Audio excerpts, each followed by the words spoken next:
Welcome back to ExtraTyne on the Gallowgateshots YouTube channel, which is now part of the 90 Min Football Network. As ever, I'm joined by my co-host Laura. Laura, pleasure to have you as always. And we're joined by Sam, who joined us last time, which seems like ages ago. And we're also joined by the lovely Abby. We've got a lot to get through because, as I say, we haven't spoke to you for 2 weeks. Only one game, but I'm sure we've all got a lot to say about that game. So if you cast your minds all the way back to not Saturday ago, on the Saturday before, we played Brighton. I don't think any of us went into it with high hopes. Laura, I can't really remember when we gave our predictions. I can't remember what we said, but I know we weren't expecting much. But I don't think we were expecting that. Talk us through it, Laura. No, well, that's literally what I've got written down, that we didn't have high hopes. Nobody was really looking forward to it as such. But I don't think any of us expected it to be as bad as it was. I mean, Fulham played the night before, and did they get beat or draw? Beat. They got beat, yeah. They played Leeds. Yeah, oh yes. So they got beat. So you would think a team in our position where it's like, right, come on, let's capitalise on that, would have had a little bit more fight in them, a bit more passion, a bit more just something about them. Show the fans watching that they actually want it. They want to stay in this league, but there was just no excuse for what we were watching. I mean, looking at the stats, we had 3 shots. We had 34% possession against Brighton. It wasn't even against anybody half decent. It was against Brighton, who again is a relegation rival. They were just above when we played, and we made them look like Man City away. It was absolutely atrocious, and there was no 2 strikers sitting on the bench and then playing people out of position. Miggy in the middle, Joe Linton and Fraser in the wings. Like, why are those two? Why is Dwight Gale and Andy Carroll sitting on the bench when we need to score goals to beat that other team? And to let 3 goals in against Brighton is just shocking. When we try the littlest, they at least say like, oh well, we're defensively strong sometimes. We're the back 4 are solid and decent. Well, no, you've let 3 goals in against Brighton. There was just no fight, like I said, no ambition, no passion, no view to fight for the manager. It looked like he lost the dressing room, and just sadly, just not a quote boost, but just no hope whatsoever. No. I feel like, I know it was almost 2 weeks ago now, like a week and a half ago, whatever. But normally there's bits that you can remember about the game, but for me, there's nothing. I mean, this is the first time I've ever done it. Like I was at St James's Park when we got beat to Aston Villa 3-0, and we had 3 players sent off, and I didn't leave early then. Do you know what I mean? Like I've never ever done it before. I've never left early. I've never switched it off. But I turned it off after 70 minutes and went and picked up some food from a takeaway, because I was just like, I wasn't even angry. I just felt nothing. Abby, how did you feel watching it? I think it's soul destroying, to be honest. But it's just what you expect every week now. And I think when you look at that team, it just looks like a team who just give up. And I don't really blame them if the manager just sets them up to not get beat. He has no confidence in winning, so he's just desperate to not lose. And it hasn't worked for Sheffield United. I mean, we drew against West Brom, but we could have easily won that game if he set up to win, and it didn't work against Brighton. And I just won't blame them for giving up if that's what you've got, to motivate you before every game. Yeah, I think as well, we've seen this more recently, is talk in the press conferences and post-match interviews. Even that's so negative. Like, somehow, imagine if that was you in your job and you could hear your manager saying, basically saying your team's shit. Sam, how do you think you would be feeling motivated? Would you want to work for them? Absolutely not. And I've made this point a couple of times. In my day job, I manage people, and I wouldn't expect them to do anything for me if I didn't come across like I had any faith in them. Even people that need a wee bit more help and a bit more of a push, you have to get behind them. The thing about that match, and we kind of struggled with our predictions when we talked about it, was he started saying the right things, like, we need to win this match. And you're like, oh, that's new. Yeah, let's see where this goes. Jesus, it didn't go very well. So I'm thinking, don't put any more pressure on them.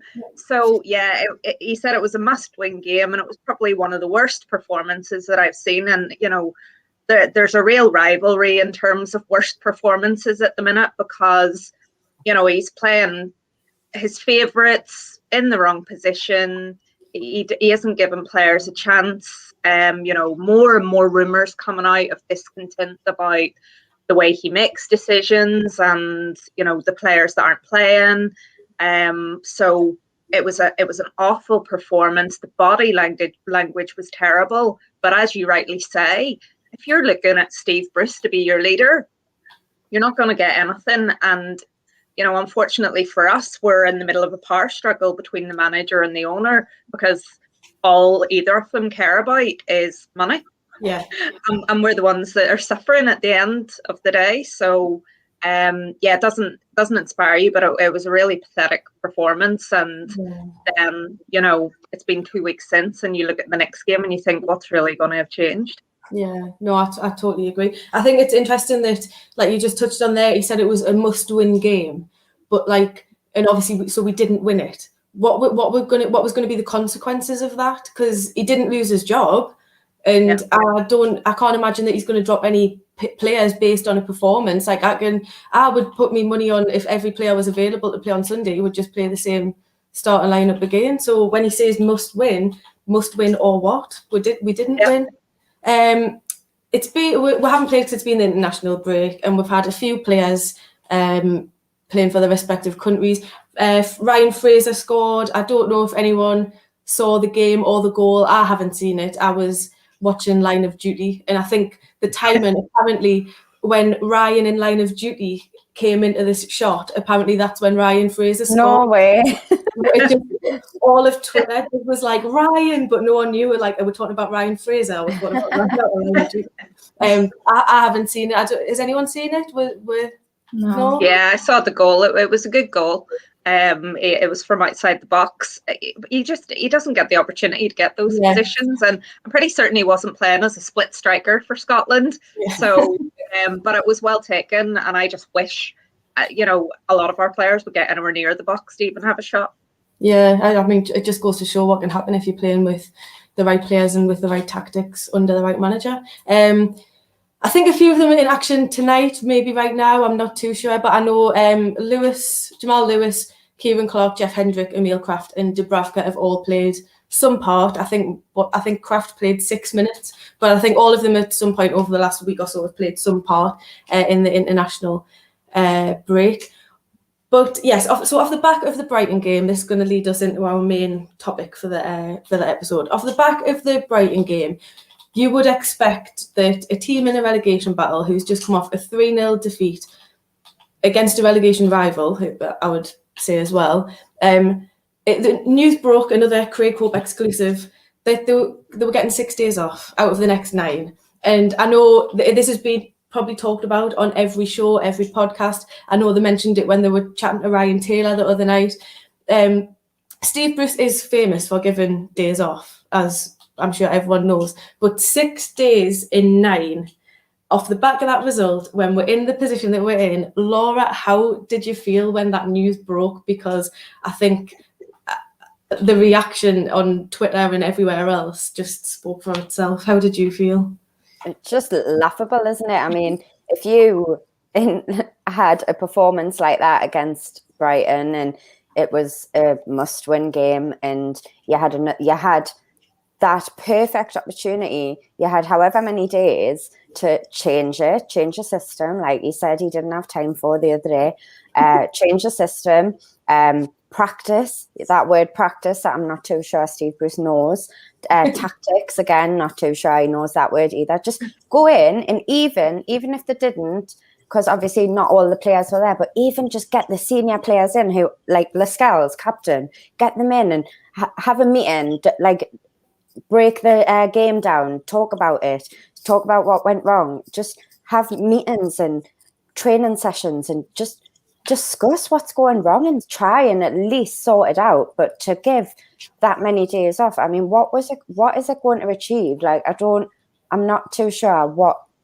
it is that he would achieve from 6 days off, apart from immediate histrionics, as he likes to call them. Like, it wasn't ever going to go in. Yeah, it's not going to go in his favour at all. So I don't think any of will ever know what goes on in that man's head, but it's just weird.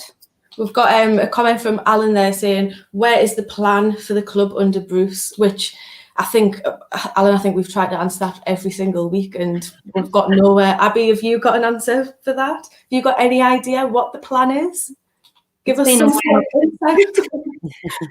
He's been here for, what is it now? Like, is it a year and a half now? It'll be near enough 2 years, because still no plan. But going back to having the days off, like, I would love to know what the players thought of that. Like, surely players like yourselves, I don't know, your Richies, your Andy Carrolls, like, probably sat there and thought, right, how are like, we should, be doing something about this. Surely not all of them could have been happy with that. Like, obviously everyone wants a day off, but I would want my captain to turn around and say, no, we need to do something. Yeah.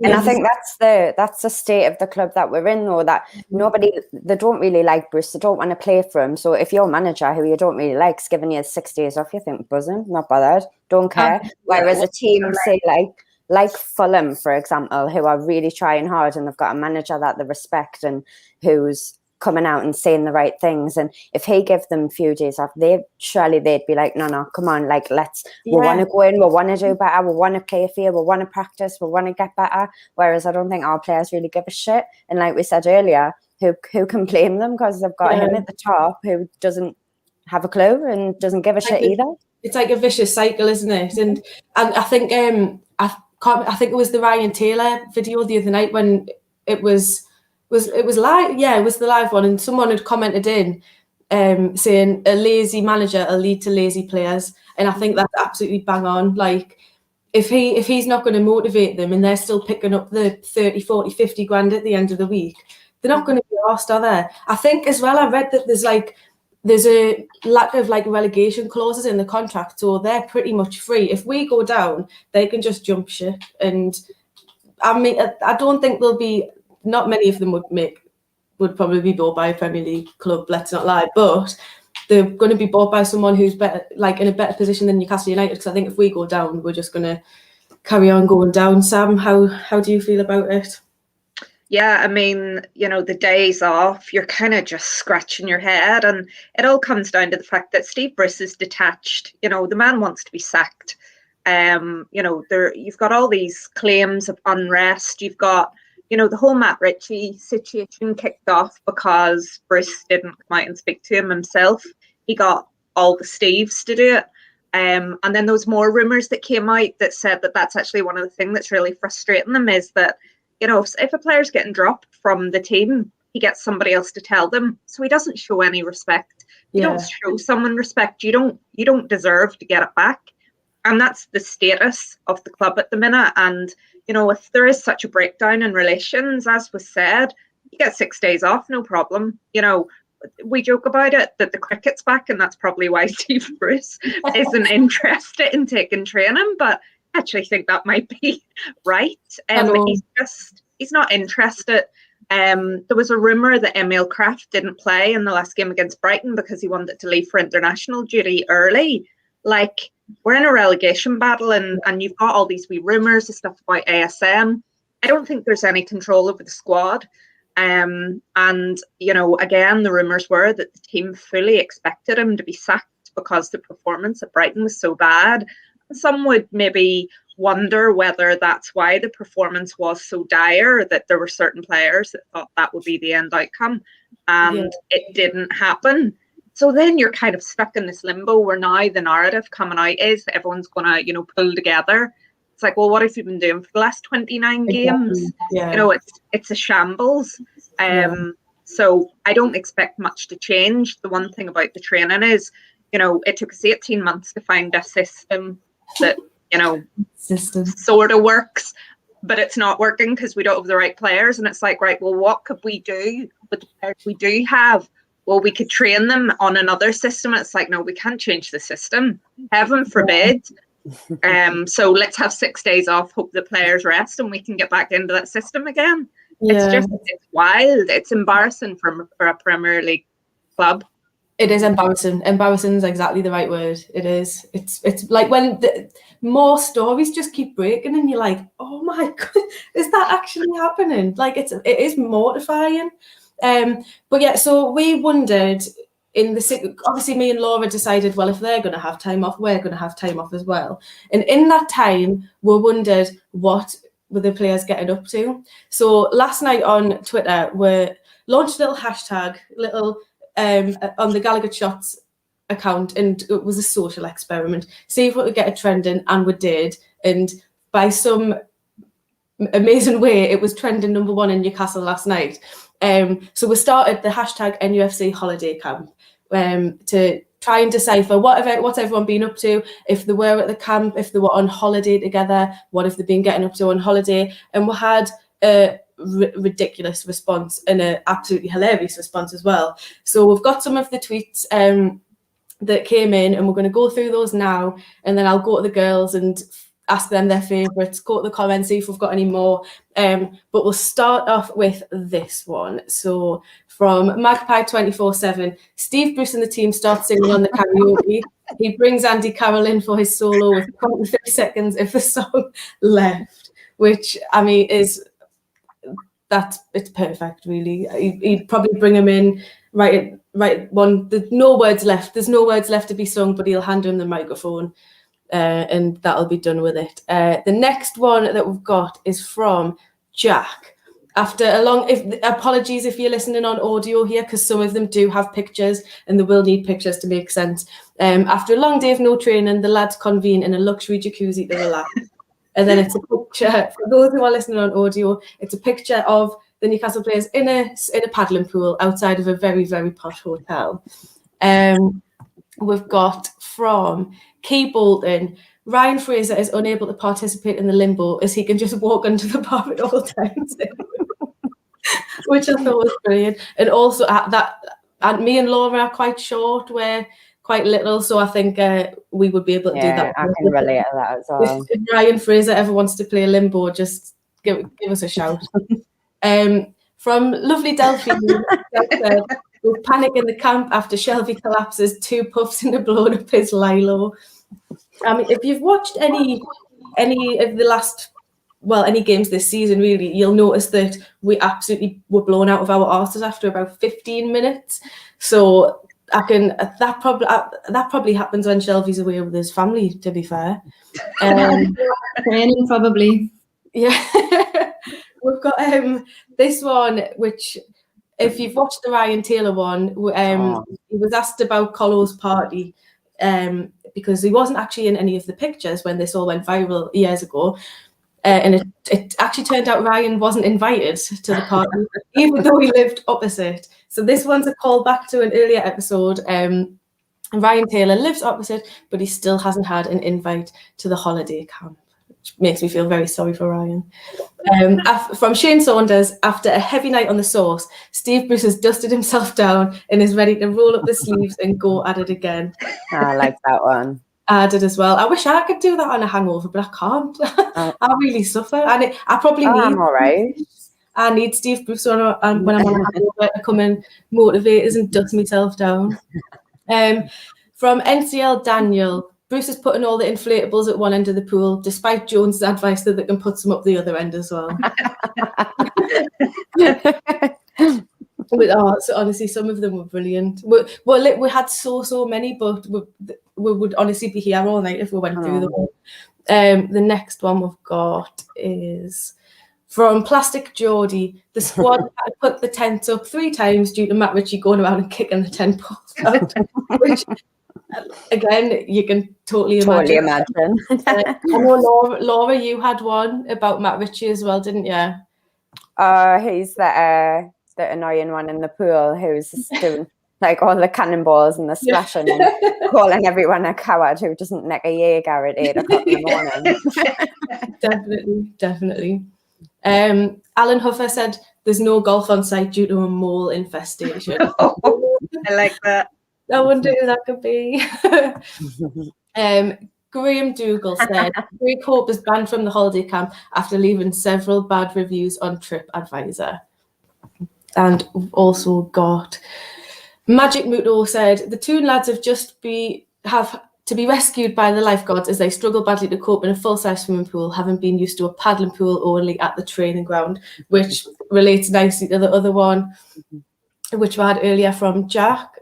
And the last one, a local critic has told guests if they're not happy with their experience, then they should go and build their own camp, which is a little dig at that knobhead in the picture who has told us to buy our own players, to buy our own club.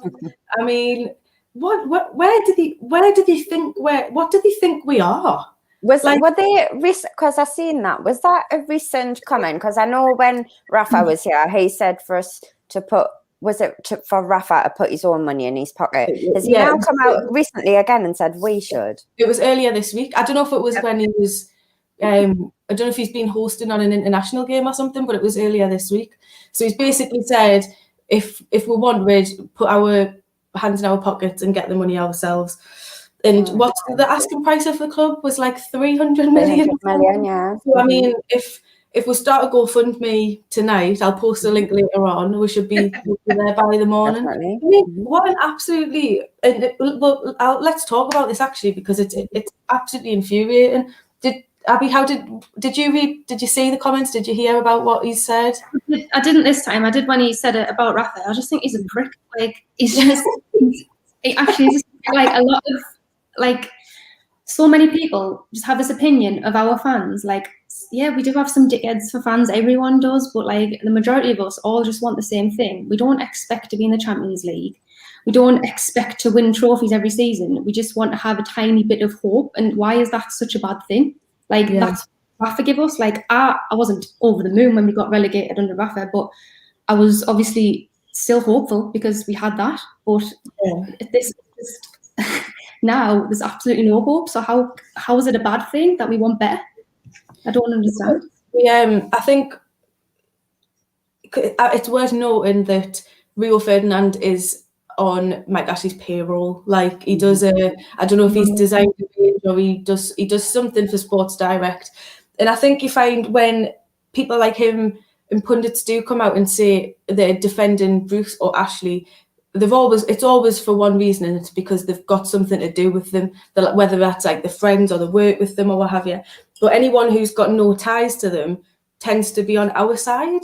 Yeah, like Ryan Taylor the other night, he knows Bruce and he's worked under Bruce, but he was very, very honest and very truthful and spoke about the situation. Didn't speak about him as a person because he didn't need to. That's not what we're talking about. We're all talking about the football. We're not talking about him as a person, and that's what Ryan Taylor did. He spoke about him as a manager and what he's doing at the time with the football club, and he spoke very true and very honest, and like just actually it led into a tweet that I noted down from Jordan Rundle saying, "Talk sport, talk about how great the camp is, and they've never even been." And it is a lot of pundits talk about, and they're just, like you say, there's some association with Bruce or Ashley, and they've got no idea what it is like to be a fan of a club like Newcastle. It's just so infuriating. Yeah, it is. And I think recently though we kind of have seen a bit of a turn. Like I can't think of names off the top of my head, but there definitely has been a few who've kind of like put Jeff Stelling, I think he was one actually. I think they've like said all this like bollocks about us, and then watched. It might have even been the Brighton game. Was the Brighton? Didn't he have that big debate on Twitter with Gallowgateshots and a couple of others, and he wasn't answering any of our questions towards him, and it was about the pundits and what they were saying on Soccer Saturday. And then he actually came out after Brighton and tweeted and said, "Actually, I totally understand where you're coming from after watching that." It was like, thank you. But that's what annoys us though, is that it says, well, after watching that. So what have you been watching before? How have you got this? How have you got this opinion? And how can you say, well, this is how they're playing, this is what they do, if you haven't been watching us? Sorry, Abby, I totally cut into you there. What were you going to say? Just about to say the exact same thing. Like how it's been that bad all season. So how is it any different now? That's it. That's exactly it. I know, obviously, we've said it earlier, and Sam said Brighton's probably up there with like one of the worst performances of the season. But it wasn't so much worse than every other game. Do you know what I mean? We've been at a steady rate of shit for the whole season. There's been like the odd peak where we've I think the first game when we played West Ham, we looked all right. And then following on from that, and I know we mention this every single week, following on from that, we've like shithoused wins. Like there's the odd point that we've got here and there, and if it wasn't for those, I would already be down. Because I don't know if it's I don't know if it's maybe just we're getting towards the end of the season and we're totally up shit creek and other teams around us are picking up points. And so they've always been like, oh, Newcastle are all right. They're not that bad. But we haven't had that run of games where it's like, oh, they've done a little bit better. Oh, they've grabbed a point. They've grabbed 3 points. We haven't done that. So maybe it's getting to the stage where it's like, oh shit, what are dropping? Maybe pundits and commentators, etc., are not thinking, God, it's been a long run, and just finally realising because Fulham are picking up points and Brighton are picking up points against us, that they're thinking, actually, yeah, Newcastle are pretty shit and they're playing dire, and it's getting to the stage where they need to fight and they're not fighting. Yeah. Do you ever remember the season that Hull, whenever it was getting up to Christmas, they were on a really good run? Everyone was like, oh my God, look at them go. And they got relegated by the end because it all just fell apart. And for us, you know, we had 20 points before Christmas and we were in a cup quarter-final, semi-final.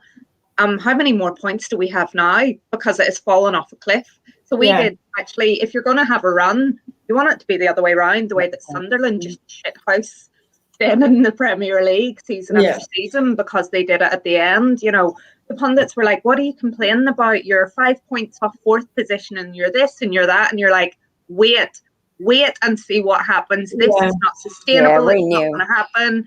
And then it fell off the cliff edge and everyone's like, shit, yous are really bad. And we're like, we've another X amount of games left of this with an arrogant whoever in charge that won't change anything.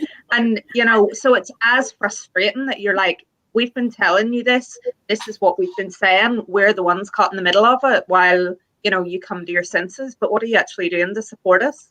Nothing.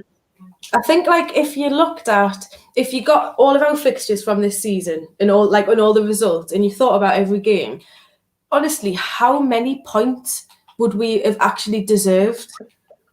Like 7. Because not honestly, not maybe even, not. Yeah. Like I can't. We played well in the first game against West Ham. Where didn't Jeff Hendricks score? I mean, that's how mental that game was. Yeah, we were all buzzing. He was going to be brilliant. So there was that. Then. When you Everton game we played well, but other than that, that's the only one I can think of. I had the Everton game, which was that was Jones's first one. And then there's other games like Spurs when we got the penalty like right at the end or something, but wasn't that proper dubious as well? And we probably shouldn't have even had that. Like at the start of the season, our luck, when you think about it, was incredible. And if it wasn't for the luck that we'd had then, I honestly, genuinely do think that we would be down already. I think we would be like right by Sheffield United. Or maybe worse. Honestly, I do. But believe it or not, after all of this, Bruce isn't leaving. He's going nowhere. He's going to stay. I think it's come out this week that he's determined to see out his contract, which takes us to next year, I think. So whilst we've had him this year, we're also going to have him in the Championship next year, which is just going to be absolutely wonderful. So yeah, he's not going anywhere. So Laura, I'll come to you for this one. What is it going to take for a change to happen? Because we've lost our last game, we lost 3-0, and it was horrible. But kind of what Sam said earlier about the players, how they were maybe in the mindset of, well, if we're shit, he'll get sacked and then we can start again. I was quite happy to take that defeat if it meant he was going to go. And I think a little part of us on that Saturday night thought by Monday or Tuesday he'll be gone anyway, it'll be fine. It never happened. Laura, what is it going to take for him to go? Because I've got no idea. Like you say, I was absolutely. I remember ringing my dad after the Brighton game. I was like, "Oh well, he's gone." I was like 3 because he didn't watch it, and I was like 3-0. He was like, "Oh," I went, "He'll be gone. It's fine. He'll be gone. That's it. That's the straw that breaks the camel's back. He will be gone." Mike Ashley cannot let we drop any further now.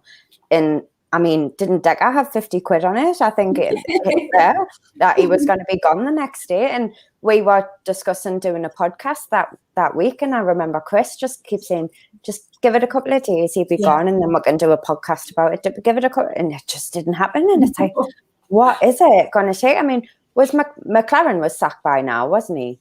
Yeah. So I'm not.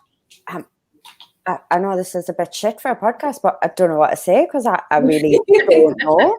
Like I thought he would have been gone by now because surely I know Mike Ashley doesn't know about football in the slightest. Neither does Lee Charnley. It's all about the money, all about the business. But for money purposes, we need to stay in this league for him. Obviously we would love it for the football and just being in the Premier League, but for money, he needs it. So what is he got? He can't surely wait till we drop into the bottom 3 after the weekend. Yeah, it's a bit too late, surely. So I'm honestly not sure. I can't see it happening now. I was convinced after Brighton, and now that didn't happen, I feel like we'll be seeing Bruce in the Championship. I did.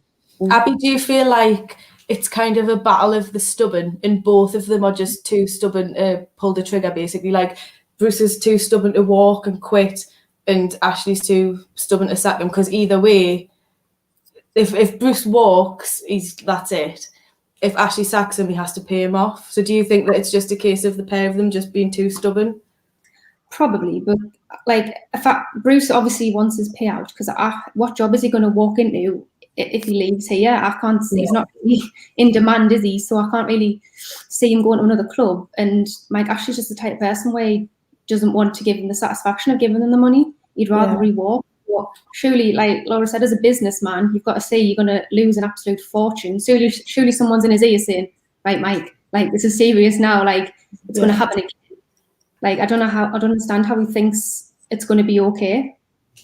No, I don't either. There's Andrew Seaton's just commented saying Bruce should have gone after Sheffield United or Brentford. Sam, is there a point in the season where you think, because personally I think if he goes now, I do think it's too late, unless it was some sort of miracle. I do think it would be too late, and I do think that our fate's already sealed, as it were. But Sam, do you think that there's a point in the season where if he had gone, we could have been okay? Yeah, absolutely. There's many games you could point out and just say, when you saw the unhappiness in the squad, when you heard the rumours starting to come out, that's when you need to make the change. Bruce is coming out and saying things recently like he doesn't see anyone else being able to manage the club better than him in the current circumstances. And you do think, right, Mike Ashley is horrendous. I think Steve Bruce knows a lot. He knows there's no money. He's not under pressure.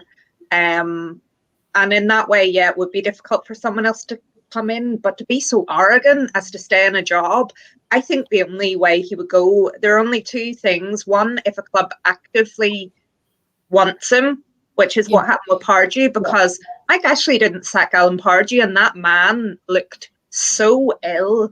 His own fans wouldn't let him stand up in the dugout. Mike Ashley didn't pull the trigger. For all the protests, all the placards, all the hate, he wouldn't sack him.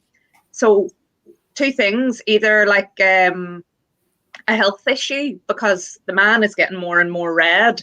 Yeah, he looks ill. Yeah. But then you stop feeling sorry for him when he comes out with things like, no one else can do this. Yeah, and you're like, you're such an arrogant so-and-so.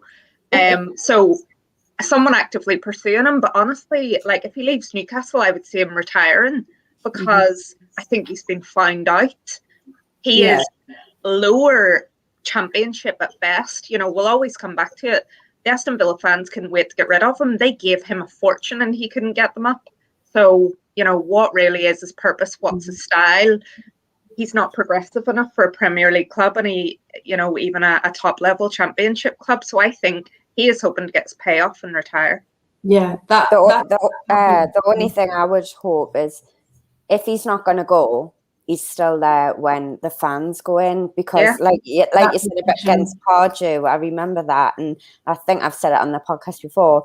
I didn't like it. It was so hostile and toxic, the atmosphere, and Pardew couldn't even get out of his seat, and when he accidentally did get out of his seat, it was vicious, and it would be a million times worse. And I know we don't get personal or anything like that, and regardless of like Steve Bruce the human, but he's so arrogant. I would love him to hear the reception in St James's Park. I would love it.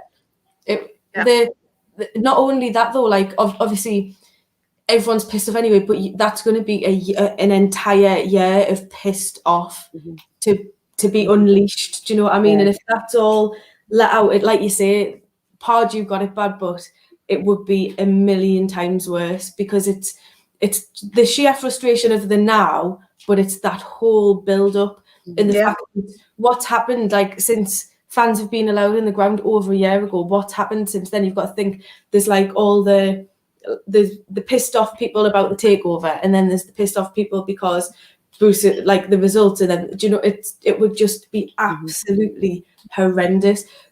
And like Laura just said, you didn't like it, and it's not nice, and it's not something that you want to see. But at the same time, you're like, you totally understand why people would react in that way, because it is sheer arrogance. Like the way it would be way more warranted aimed at Bruce than it actually was at Pardew, because not too long ago there was a whole Twitter thing of actually people wanting Pardew back because Bruce was that bad. So then I think it would be very well deserved. Yeah. So after all that, exhausting.